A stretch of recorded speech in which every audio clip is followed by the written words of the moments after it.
हम्म। नमस्कार साथियों, जैसा कि आपको पता ही है कि हम लोग मिलते हैं। इस बार शनिवार को हम लोग नहीं मिल पाए, तो आज संडे को हम लोग रूबरू हो रहे हैं एक दूसरे के सामने। और आज जो मुद्दा है, जो विषय रखा जाए, जो इस पर बात की जाए, हमें लग रहा है ईरान से बेहतर क्या होगा। ईरान से बेहतर क्या होगा। ईरान, इजराइल और उधर अमेरिका ने तो अटैक कर दिया कल रात में।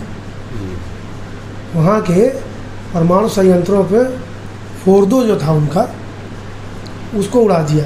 बंकर बस्टर कहा जा रहा था, सिर्फ अमेरिका कर सकता है ये काम। आपको भी पता होगा कि सिर्फ अमेरिका कर सकता, वो काम अमेरिका ने कर दिया, हो गया वो काम। और फोर्दो, नोताज, एक कोई और इस्फहान, 3 पे अटैक किया अमेरिका ने। अच्छा, लड़ाई तो पहले चली रही थी, लड़ाई में तो कोई कमी नहीं थी, युद्ध तो पहले से जारी था। लेकिन उसके बाद ये जो कमाल जो कह रहा था अमेरिका कि हम 2 हफ्ते विचार करेंगे। 2 हफ्ते ट्रंप बता रहे थे कि हम 2 हफ्ते विचार करने के बाद फिर बताएंगे हम क्या करेंगे। भाई देखिए, युद्ध की ये रणनीति में आता है हाँ। कि कैसे हम अपने विरोधी को किस तरह से चकमा दें। हाँ। आपने देखा होगा भारत में भी माननीय मोदी जी जो है वो यहाँ तैयारियां कराते रहे। हाँ। और लोगों को लग रहा था कि वो इमरजेंसी जो तैयारियां हो रही है शहर शहर में अभी समय है। हाँ। मगर अचानक हम लोग सुबह उठते हैं और पता चलता है कि भाई रात में एक जो है जोरदार हमला हमारी सेना ने वहाँ पर कर दिया। तो ये युद्ध में एक रणनीति सरप्राइज दुश्मन को चारों खाने चित कर देना, उस तरीके। अच्छा, और दूसरी बात देखिए, सबसे मज़ेदार चीज़ जो हमको इस पूरे युद्ध में लगी भैया, वो ये लगी कि वो मुनीर उसको अमेरिका ने अटैक से पहले ला के रख लिया। वो कहे भले कि वो बुलाया गया, सम्मान और सत्कार बहुत कुछ नहीं, उठा के रख लिया। और कहा जाता सारी इंफॉर्मेशन उससे उगलवाई और उसके बाद अटैक किया। और उधर क्या चल रहा था, मुस्लिम उम्मा, मुस्लिमों का लीडर, वो तो कहता कि मेरा बम जो है इस्लामिक बम है, ये तो कहता है। बिल्कुल। अब वो मुनीर जाके, मतलब ये ससुरे पैसा के लिए भैया, भाई ये पूरी तरीके से उनके हाथों की कठपुतली है। और इन्हें नहीं पता, इन्हें लगता है कि अमेरिका अगर इनका कोई कहीं से भी इनको कुछ सम्मान दे रहा है या सहयोग की बात कर रहा है, तो उन्हें पता है कि उससे ज़्यादा वो इनका जो है शोषण करेगा और इस्तेमाल करेगा। और उसके बाद अगर ये उसमें कहीं भी पीछे हटे तो इनको और ज़्यादा नुकसान झेलना पड़ेगा। ये नुकसान है तो झेल रहे जब से बने हैं। पाकिस्तान देखिए अपनी लड़ाई कब लड़ा, वो अफगानिस्तान में कूदा फिरता था कितने साल, तो अपनी पूरी इकोनॉमी पूरी। अब तभी तो क्या हुआ आगे चल के कि गेहूँ उपजाना इन पाकिस्तानियों के लिए बड़ी चीज़ है। गंदुम कहते हैं पाकिस्तानी, गंदुम बोलते हैं गेहूँ को। इनसे कदो गेहूँ उपजाना है, ये भिखारी हो गए, ये आटे के लिए लड़ रहे हैं, बोरी फाड़े डाल रहे हैं। तो ये आप ये देखिए कि ये गेहूँ नहीं उपजा सकते। जब से इनका निर्माण हुआ, ये सिर्फ बंदूकें उपजाए, बंदूक बोए हैं, बंदूक काटे हैं, बंदूक बेचे हैं, सब मतलब टोटल आतंकवाद ही इनके यहाँ डेवलप, आतंकवाद की ही खेती है, वही खेती है इनकी। और इनसे कहते भाई साहब गन्ना उपजाना, ये पूछेंगे ये कैसे होगा। ये गन्ने में इनका रॉकेट साइंस है। इनके लिए परमाणु बम नफरत में बना देना रॉकेट साइंस नहीं था इनके लिए। लेकिन गन्ना कैसे बड़ा होगा, लौकी कैसे खानी, बात समझ रहे, टमाटर कैसे पैदा करना, ये थोड़े मरे जा रहे हैं। पाकिस्तान की देखिए जो सुशील भाई आवाम है, उसको भी अपने भविष्य के विषय में विचार करना पड़ेगा। क्योंकि देखिए कुछ चंद लोग जो वहाँ पे, चाहे वो सेना के वरिष्ठ अफसर हो या कुछ सियासतदान हो, बिल्कुल, वो अपने निजी फायदे के लिए पूरे देश को वो आग में झोंक रहे हैं। और जो भी वहाँ अमन पसंद लोग हैं वो भी उसमें गेहूं में घुन की तरह पिस रहे हैं। हाँ, अमन पसंद, आपकी बात पूरी हो गई कि गेहूं और घुन वाले की तरह अमन पसंद वहाँ है। और आपको बताओ कट्टर वहाँ जो है गेहूं की तरह है। और ये अमन पसंद जो है ना, ये कहते नहीं कि पाकिस्तान में क्या है, इतनी सी कहानी है कि भाई वो जो वहाँ अमन पसंद, जिसको आप कहते हैं कि नरम मुसलमान और गरम मुसलमान, यानी कट्टर और एक सीधा साधा। तो गरम वहाँ आतंकवादी बनता है और नरम उसका समर्थन करता है। अब आप ये देखिए सुशील भाई कि चाइना के हाथों में पाकिस्तान खेल रहा है या अमेरिका के हाथों में खेल रहा है। आप देखिए कि चाइना ने विगत कई दशकों से कोई भी युद्ध नहीं लड़ा और अपने पूरे देश के नागरिकों को वो एक स्किल ट्रेनिंग देना, उन सबको छोटे छोटे कामों में मतलब उनको महारत हासिल हो चुकी है और आज पूरा विश्व उनका जो है एक तरह से उपभोक्ता है। तो हम जो हमारा साथ दे रहा है या जो हमें अपने हाथों की कठपुतली बना रहा है वो देश किस तरह से काम कर रहा है ये भी तो उसको देखना चाहिए। हम अगर अपना अच्छा बुरा स्वयं न देख पाएंगे तो क्या कोई दूसरा देखेगा? मैं आपको बताऊं, पाकिस्तानी हम लोग उनसे आगे हैं। पाकिस्तानी हमारी बात करने लगे हैं कि इंडिया हमसे बहुत आगे निकल गया है। वहाँ बात होती है, खुल के होती है बात। वहाँ के जो यूथ है इस समय वो करता है ये बात। लेकिन मैं कहता हूँ ये कल्चर अभी इंडिया में नहीं आया। चाइना तुमसे आगे है, चाइना आगे है कि नहीं हमसे?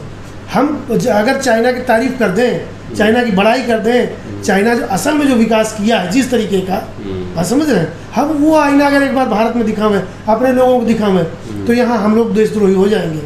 लेकिन पाकिस्तान में आप देखिए तमाम वीडियो आते हैं, वो कहते हैं भारत अब बहुत आगे निकल गया। हम कब कहेंगे कि चाइना बहुत आगे निकल गया? हम नहीं कहते। तो मैं मानता हूँ एक मामले तो पाकिस्तानी हमसे बेहतर, वो ये जान गए हैं कि भारत उनसे आगे निकल गया। लेकिन हम आज तक नहीं जान पाए कि चाइना हमसे आगे निकल गया। और भैया थोड़ा बहुत नहीं निकल गया, चाइना इतना नहीं निकल गया, चाइना इतना निकल गया, निश्चित तौर पर ये जान लीजिए आप। तो मैं तो ये कहता हूँ, देखिए भाई सच्चाई जो है उसको स्वीकारना पड़ेगा। आप हैं, हम हैं, हमारा देश है, आपका देश है, पाकिस्तान, हिंदुस्तान, कोई भी है। तो जो सच्चाई है अगर उसको हम नहीं स्वीकारेंगे बतौर भारतीय, तो क्या है कि हम भी चाइना को पीछे नहीं कर सकते। बिल्कुल। आप पाकिस्तान को, और देखिए आप हमारे टीवी क्या दिखाते दिन भर, पाकिस्तान से तुलना, कोई बात हो, अरे हम पाकिस्तान से इतना आगे हो गए, अरे हम पाकिस्तान से यहाँ निकल गए, अरे कभी ये भी बताओ, अरे भाई हम चाइना से इतना पीछे, अरे चाइना हमसे इतना आगे निकल गया। तो ये जब शुरू होगा तभी आप मानिए तरक्की होगी, चाइना तभी आपसे पीछे होगा कि भाई चाइना की सारी चीज़ें हम नहीं स्वीकार कर सकते क्योंकि हम एक लोकतांत्रिक देश, गलत कह रहे हैं। बिल्कुल। और चाइना तानाशाह है, इनडायरेक्ट कह सकते हैं, वहाँ पे लोकतंत्र है, इनडायरेक्ट कह सकते हैं, डायरेक्ट नहीं है। तो मैं कहता हूँ हर चीज़ नहीं मैच की जा सकती है भारत और चाइना में, लेकिन बहुत चीज़ें हैं। हमारी इच्छा शक्ति जो पॉलिटिकल राजनीतिक इच्छा शक्ति विकास को लेके उस पर तो तुलना की जा सकती है। निश्चित तौर पे हमें जो भी देश हैं, जैसे हमारा संविधान है, हमने विश्व के सभी संविधानों से जो अच्छी बातें हैं उसमें ग्रहण की हैं। तो कोई भी देश, हमारा पड़ोसी देश हो या इस दूसरे कॉन्टिनेंट का देश हो, अगर उसके यहाँ कोई ऐसी अच्छी प्रैक्टिस हो रही है, उसने एक अच्छा मॉडल पेश किया है, उसमें निश्चित है उसकी तारीफ करने में, उस मॉडल को अपने यहाँ लागू करने में हमें पीछे नहीं हटना चाहिए। और इसी में देश का भला है। भला चाइना थोड़ा बहुत आगे नहीं निकल गया जी। आप अगर इसको इस तरीके से समझिए, जैसे हम 5 ट्रिलियन इकोनॉमी बनाने के लिए कितना उतावले, 5 ट्रिलियन नहीं, चाइना 19 ट्रिलियन लिए बैठा, 19 ट्रिलियन। तो आप ये सोचिए जब 5 तक पहुँचते पहुँचते आप हाँफ रहे हैं, तब वो 19 पे बैठा और अमेरिका 30 ट्रिलियन पे बैठा, 30 ट्रिलियन। आप समझ रहे हैं? तो इतना अंतर अगर आंकड़ों से आप समझ सकें, सिर्फ आर्थिक विकास का जो पैमाना, आर्थिक विकास में आप कितना पीछे हैं कि आप 5 ट्रिलियन अभी तक नहीं हो पाए। इतने गाने गाए गए, इतना सब किया गया, आप 5 ट्रिलियन 4.3 या 7 ऐसे करके हैं। आज जब आप होंगे तो आप उसको पीछे करेंगे जर्मनी को। तो मेरा कहने का मतलब ये भाई को सच स्वीकारोगे और इच्छा शक्ति दिखाओगे, मन बनाओगे, तभी हो पाओगे। अब आप कहने में बुरा लगता है, कह दें तो हो सकता है आपको ही बुरा लगे। मैं समझे, चौथी आप इकोनॉमी है, जापान को आपने पीछे छोड़ा है, लेकिन जापान कहाँ है और आप कहाँ हैं? अभी जापानी आके सिर्फ आपकी बसें देख लें सरकारी। आप बताइए, आपके परिवहन स्थिति में बाहर की बात नहीं करूँगा, मैं सिर्फ लखनऊ की बात करूँगा। भाई आप अभी बारिश शुरू हुई है सर, देखिए और हम लोग स्मार्ट सिटीज़ शहर का परिकल्पना कर रहे हैं। आप ये समझ लीजिए कि जब मैं देखता हूँ कि मंत्रियों के यहाँ हमारे पानी भर जाता, जो केंद्रीय मंत्री हैं, मतलब जो कैबिनेट मिनिस्टर हैं उत्तर प्रदेश के, उनके यहाँ नाले सफाई से लेके और इन सब विषयों की शिकायतें जा रही हैं, लोग चक्कर काट रहे हैं, तो वो क्या स्थिति होगी। अरे मंत्रियों के खुद पानी भर जाता है। हमारे यहाँ जो स्टैंडर्ड है बहुत काम करने की जरूरत है, बहुत काम करने की जरूरत है। और है क्या कि जो उम्मीदें जो हमारी सरकारों से है या हमारी व्यवस्था से है, वो हमारी इतनी कम है कि अगर थोड़ा सा भी कहीं कुछ काम होता है तो हमें लगता है कि बहुत बड़ा काम हो गया। लेकिन आप सोचिए कि ये कैपिटल सिटी है, राजधानी, और यहाँ पे जो लोग भी हम लोग रह रहे हैं, कहता हूँ आपको अपने घर के सामने की नाली साफ करवानी है, समझ रहे हैं, तो कितना यहाँ संघर्ष है कि जमादार आके या जो सफाई कर्मी है वो आपकी नाली साफ कर जाए। सर कितना हो जाएगी तो आपको लगता गंगा नाली।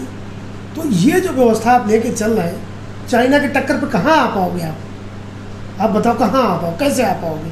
तो ये सारी चीज़ें तो हैं। खैर चलिए, आज बात करते करते हम लोग कहाँ से होते हवाते, ये सारी चीज़ें देखिए, कोई भी विषय है, क्योंकि जब भी हम चर्चा पर चर्चा किसी विषय का करेंगे तो केंद्र में देश ही रहता है, बस। और हमें हम लोग का किसी का मुखालफत करने की कोई नहीं रहता है। सिर्फ ये रहता है कि हमें जागना चाहिए और हमें सोचना चाहिए कि किस तरीके से हम अपने देश को और बेहतर बना सकते हैं। और जो भी हमारे कुल मिला के आपका यही कहना है कि भाई अगर हमारा पड़ोसी देश चाइना है, वहाँ पर कुछ बेहतर हो रहा है तो उसे हमें सीखना चाहिए। बिल्कुल ठीक है भैया, होती है फिर मुलाकात आप लोगों से।